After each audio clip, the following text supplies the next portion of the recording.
Welcome to Coffee Break, where we invite you to walk on the path of self-discovery with us. I'm Liz, joined by my co-hosts Fatima and Grace. We're three women from different walks of life, united by our passion for purposeful living, authentic connection, and service to others. Welcome to Season 2, where we are thrilled to introduce you to guests we call Disruptors, individuals who faced major turning points in their lives and weren't afraid to challenge the systems around them. They remained hopeful in the face of hardship, paved their own paths, and positively inspired others along the way. While this season is about our incredible guests, today's episode focuses on our hosts. We share our personal connections with the guests, and we reflect on how each of us, regardless of our backgrounds, has the capacity to challenge the status quo and make a positive difference. Make sure you hit the follow or subscribe button so that you're updated on our latest episodes. Enjoy today's conversation. Hi, everyone. This is Liz. I am a co-host on Coffee Break, and from very early on in my life, I realized that the systems laid out by society were not working for me. I knew that I wanted to make decisions about my life with intention. And so I am happy to be here with Fatima and Grace to introduce you to Season 2 and give a little preview of our incredible guests who are going to challenge you to live your life with greater purpose and meaning. Hey everyone, this is Grace. I am the producer and editor of Coffee Break Podcast and excited to be here for this second season. I'm a Korean American, native to Georgia, and in this season of life, really have been giving a lot of thought to people who maintain their positivity in times of hardship. And I feel really excited for this next season because I feel like we really highlight a lot of guests that have been doing this. So I'm excited to dive into this and get to know Fatima's friends.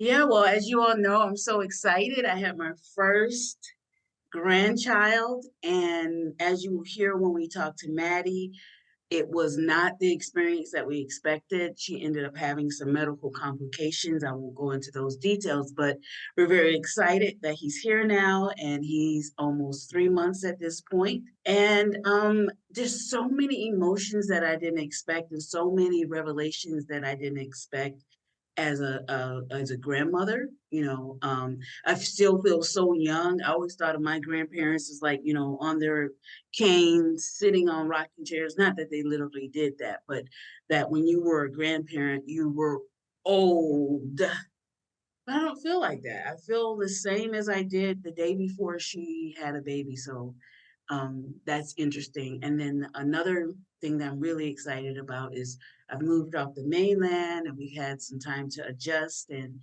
we're really excited about making that decision. And as I keep telling y'all, you're always invited and welcome to come.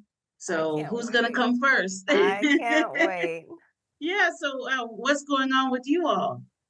Well, speaking of family, my sister recently asked me when she can expect nieces and nephews.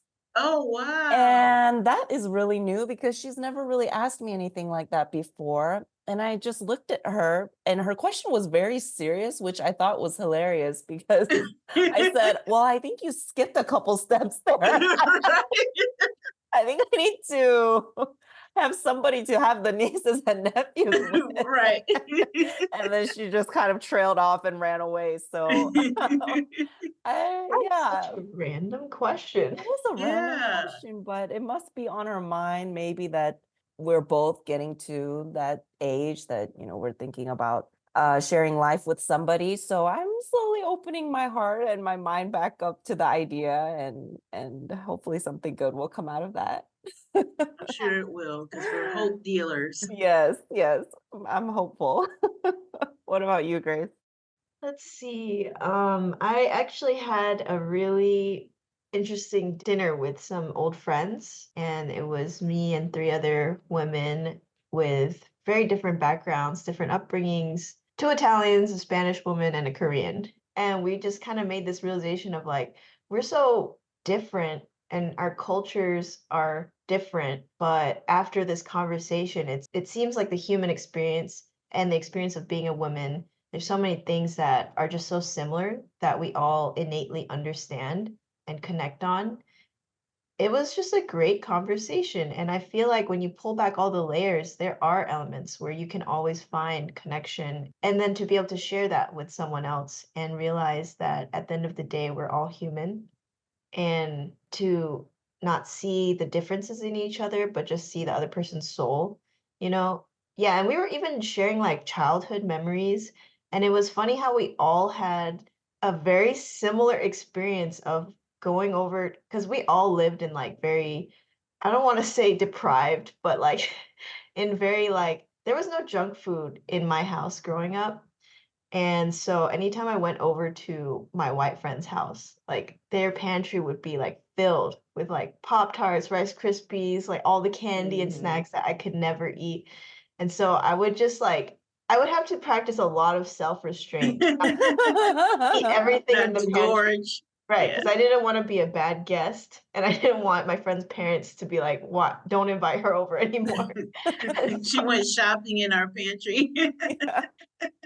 So sometimes I would wake up, like if I was sleeping over at their house, like I would wake up, get up at night, and then sneak a snack from the pantry, and then like hide the wrappers so that they didn't know that I was like eating their Rice Krispies. And I was sharing this story to the other women at the table, and then they were cracking up because they're like, I did the same exact thing. Oh my goodness. Wow. And then, because we also grew up without, like, no junk Yeah. food allowed, and Mm. so she's like, "I would hide the wrappers, like, behind the trash can where the wall and the trash can meet each other." And, Junk food bandits. yeah, it's funny what you can share with someone thinking like, "Oh, you might be a weirdo," but then find Hmm. out like, "Oh, we all had a similar experience," and then be able to laugh about it. And I Yeah. think that that's what this season is about. Genuine souls who everybody listening will hear a part of themselves in. Do you want to tell us what kind of people you've invited for this season, Fatima? Well, what's so funny is I was just looking at people who really have impressed me over and who are really my intimate friends who would say yes. And what we realized is as we started recording this podcast, that there actually was a trend that they lived within a system of oppression or a system that was dysfunctional that wasn't working. And they said, you know what, I'm going to do something different. And so Liz pointed out that, wow, all of these people were disruptors. And we saw that, oh my goodness, that's what they had in common. And I reflect on how, as they told their stories, we could see that from a very young age, they were people who were not compliant. They were challengers. They were people whose parents told them, look, you're going to have to figure this out. And they became committed to figuring it out. And when they figured it out for themselves, they went on to figure it out, help their families figure it out. And now they're working in their companies and their careers, helping people. Each of these guests in their own way are disruptors in their families, in their communities. And by disruptor, we mean somebody that's breaking the mold, breaking the norm, creating change. Did you consider that when you were inviting these guests? What I will say is I've always raised my kids that you are the combination of the five people that you have around you, right? So birds of a feather flock together, and I would consider myself a disruptor by the definition that you just gave. So of course my friends would be disruptors as well, because some of them, like I said, Tamika I've known since high school. So at a very early age, I wasn't compliant. I saw things and I challenged the system. So, of course, like attracts like. So, I think that's how we ended up having these people who are the same Yeah. in their approach to life. Yeah, and I love that you both, you and Tamika, how you really started that deepening of your relationship with each other was over seeing an injustice and actively doing something about it. So I just love that. And you guys kind of hinted at that story of your friendship origin story in the episode. So I would love for, our audience to look forward to that conversation because it was really great. And you can see that and hear that spirit from her too in the conversation as she was talking about her work now and how she is helping people around her now. So that was a really inspiring conversation. And something else going off of what you said, Liz, is that I'm noticing a lot of people who are disruptors have an origin story or a certain point in their life where a person or an event was a catalyst to start them on this path. I think Jacques had mentioned his friend. He had a close friend that he lost. He saw two different paths he could have taken. He's a guest that spends a lot of time with young Black men and giving them tools in their development to show them a different path. He kind of touches in his story about how he could have easily gone down that path, easily ended up in prison based on his environments, but certain events were a catalyst to him waking up to a higher calling for himself. And Fatima, you mentioned like your daughter being a catalyst for you starting the Nexus experience and also wanting to create pockets of community for people who are lonely. So I think that goes hand in hand with there's a reason for everything and something that I think we'll touch on a lot this season. And I just want to say that, there are a lot of trendy terms out here, and one of them is disruptor. And sometimes people think of entrepreneurs and very successful, wealthy people, disruptive innovation and all of that. And that's all well and good. But what we're talking about on in this season is people who are direct disruptors and they're living their life on purpose for good. Because you can be a disruptor and you're not necessarily making a good-hearted person trying to make things better for other people. And so that's very important to say that all of them have this philosophy of each one teach one, that you don't leave anybody behind, lift as you climb. And I have to say, with them being my friends, it was the way that I was raised too. That if you know better, you do better. And if you do better, you help others do better as well.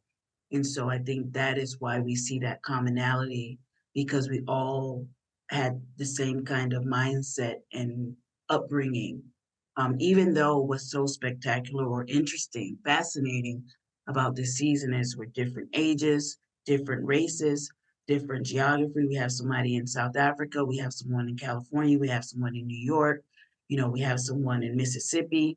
And so it's not about being the same with our background and necessities. It's about being the same with our hearts. And I think that that's what we learned in the first season with us, that we have different backgrounds, different experiences, different races, different religions. However, we found that our commonality is our heart and how our heart receives and embraces each other. And I think that that came out in this season too. I feel like my friends didn't know you all before, but each of them have asked about you afterwards because they felt that sense of belonging, safety. And I'm proud that our podcast, even in its infancy, well, I guess maybe we're toddlers now, season 2, maybe we're still infants. We are leaning into our core values and bringing that alive, and we're not being swayed by society or swayed by trends. Yeah. Yeah, I think another thing I really loved was just, like you said, you can be a disruptor and leave a mess, or you can be a disruptor and leave something good and do something good. And a lot, I think, of their process and in their journeys, I'm sure involved a lot of work on themselves, personal work.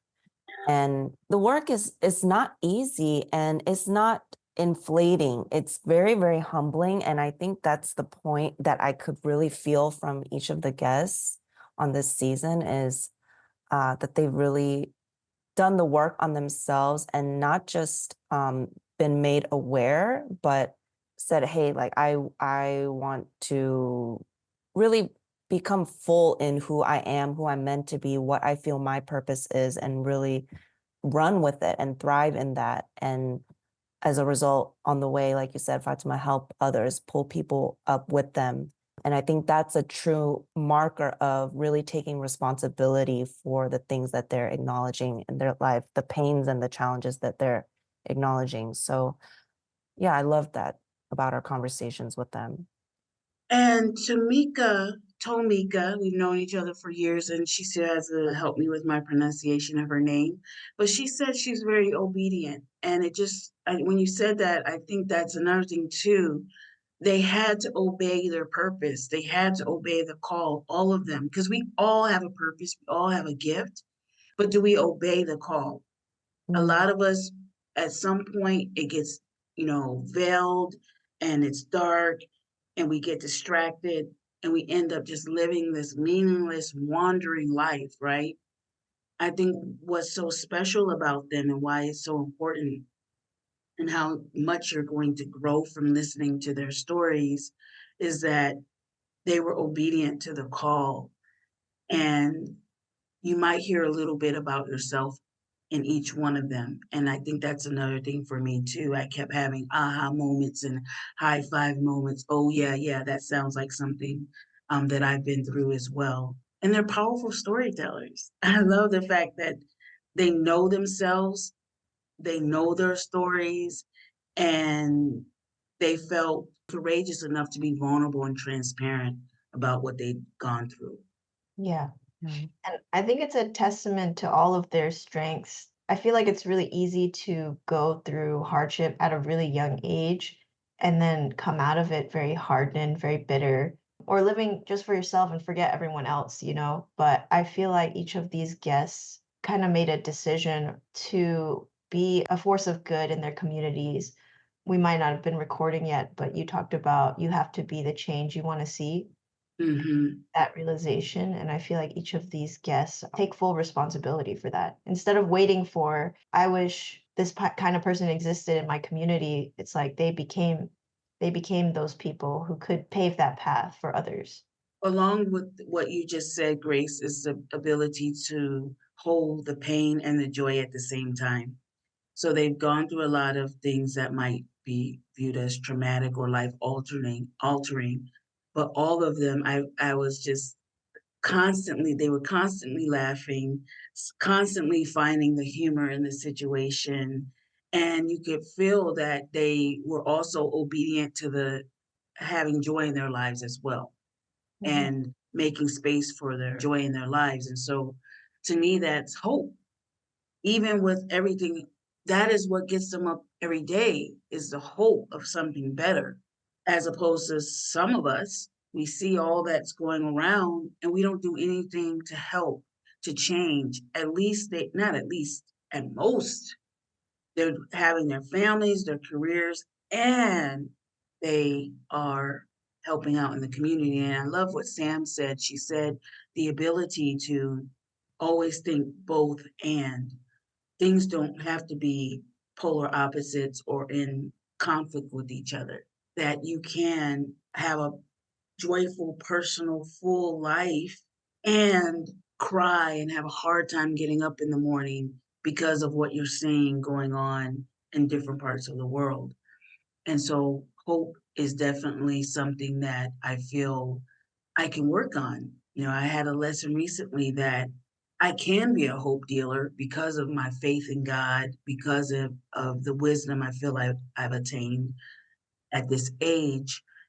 And I just have to actively decide to lean into it again. And I used to have it, but I think after losing my daughter, it takes a while to be able to access that part of yourself that is more than just making it through the day, more than just looking forward to times when you might feel a little spark of joy.